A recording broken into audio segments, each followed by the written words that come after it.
আবেশে চলিলা প্রভু জগন্নাথ মন্দিরে, জগন্নাথ দেখি প্রেমে হইলা স্থিরে।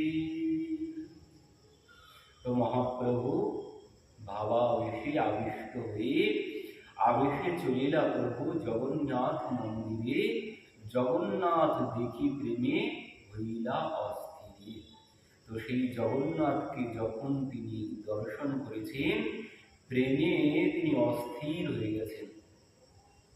তো এই প্রেম, এখানকার যে ভাব, এই ভাব সেই অনুভব করতে পারবেন যার মধ্যেই প্রেম আছে। মহাপ্রভুর যে অবস্থা এখন, এই অবস্থার ভাব সেই অনুভব করতে পারবেন। মহাপ্রভু জগন্নাথকে দর্শন করেই ভাবে আবিষ্ট হয়ে গেছেন। বলছেন আবেগে, কোনো তো জ্ঞান নেই, আবেগে চলেছেন। তো সেই আবেগে প্রভু জগন্নাথ মন্দিরে প্রবেশ করেছেন। জগন্নাথকে যখন দর্শন করেছেন, তিনি প্রেমে হইলা অস্থির হয়ে পড়েছেন। মহাপ্রভু এ কখন হবে এই আবেশ? সার্বভৌম ভট্টাচার্যের মতে তিনি তো সাধারণ মানুষ, অতি সুন্দর একজন সন্ন্যাসী, যুবক সন্ন্যাসী। তো এই সাধারণ মানুষের ক্ষেত্রেও বলছেন এই আবেশ আসা সম্ভব নয়, কারণ সাধারণ মানুষের মধ্যে এত প্রেম দেখা যায় না, কারণ তার কথা পরবর্তীতে আছে। তো এখানে সাধারণ উদাহরণ দিতে চাইছিলাম, কিন্তু দেওয়া এখানে প্রযোজ্য হবে না, কারণ এখানে সাধারণ মানুষের মধ্যে এই আবেশ। কারণ ভট্টাচার্য তিনি বড় পণ্ডিত, তিনি দেখিয়েছেন পরবর্তীতে এই আবেশ কারণ কোনো সাধারণ মানুষের মধ্যে সম্ভব নয়। তো এখানে কোনো সাধারণ উদাহরণও ঠিক প্রযোজ্য হবে না।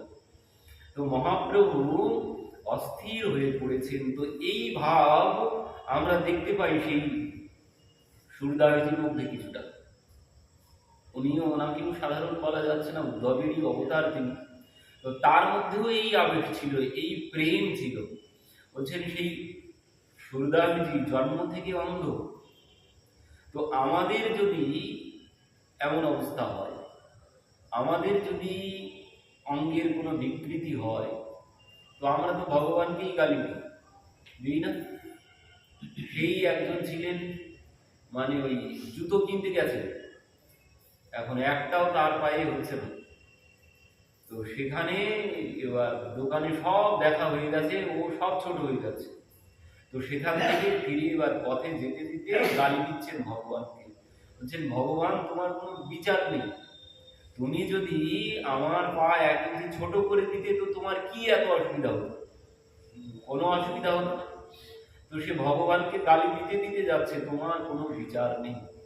তো কিছুক্ষণ পরে কি হয়েছে, ওই পথে চলতে চলতে দেখছেন একজন চলেছেন ওই ঠেলা গাড়ি, মানে গাড়ি চাকা পাক দিতে দিতে, তার দুটো পাই নেই। তখন কি হলো? তখন বলছেন ঠাকুর, আমার তো তুমি দুটো পা দিয়েছো, এর তো দুটো পাই নেই। এতক্ষণ কষ্ট হচ্ছিল, একটাও জুতো হলো না, তাই ভগবানকে গালি দিচ্ছিলেন। কিন্তু যেই দেখলেন যে সম্মুখে সে তার দুটো পাই নেই, সে ঠেলা গাড়ির চাকা পাক দিতে দিতে চলেছেন। তো আমরা ভগবানকে গালি দিই যদি কোনো অসুবিধা হয়, ওর আছে তুমি ওকে দিলে, আমাকে দিলে না, তোমার কোনো বিচার নেই। তো সুরদাসজির ক্ষেত্রে, সুরদাসজির দুই নয়ন নেই। তো সেই সুরদাসজি কি বলছেন, হরি দর্শন কো প্যাসি আখিয়া, হরি দর্শন কো প্যাসি দেখন চাহতো কমল নয়ন কো, দেখন চাহতো কমল নয়ন কো, নিশিদিন रहत उदासी अखिया, हरि दर्शन को प्यासी। এই পিপাসা মহাপ্রভুর মধ্যে মধ্যেও এই হরি দর্শনের পিয়াসী, আর কোনো পিপাসা নেই। তো সুরদাসজি এই কথা বলছে। তো সুরদাসজির দুই নয়ন নেই, যে কারণে বলছিলাম যে সুরদাসজির নয়ন নেই।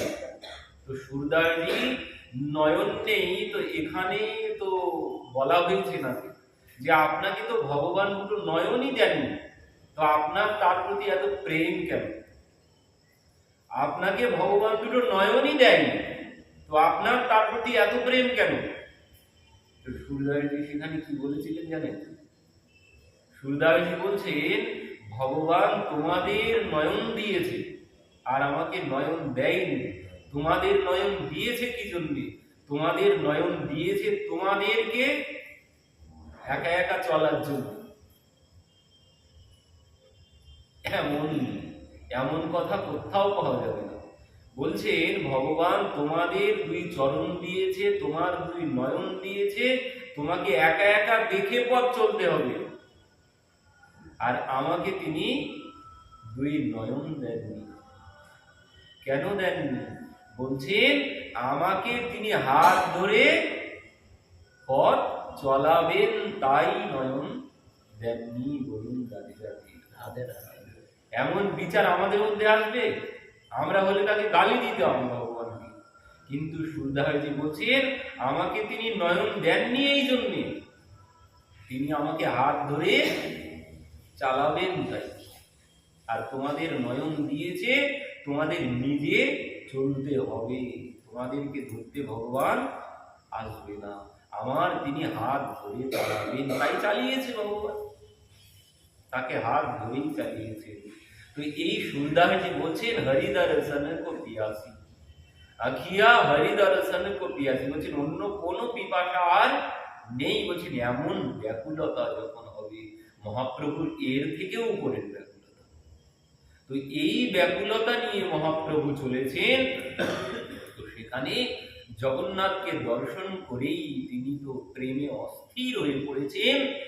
জগন্নাথ আলঙ্গিতে চলিলা ধাইয়া, মন্দিরে পড়িলা প্রেমে আবিষ্ট হইয়া।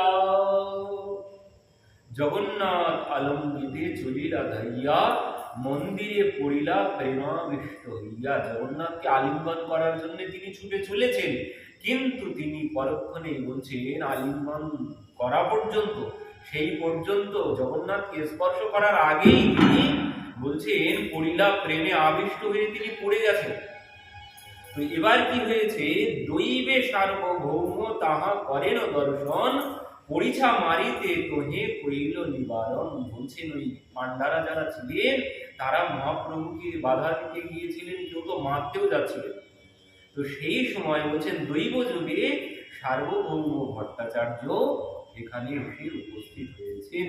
বলছেন এই জন্যেই তো মহাপ্রভু একা একা এসে জগন্নাথের মন্দিরে প্রবেশ করেছেন, এই সার্বভৌম ভট্টাচার্যকে কৃপা করার জন্য। সবাইকে পেছনে, নিত্যানন্দ প্রভুও পেছনে।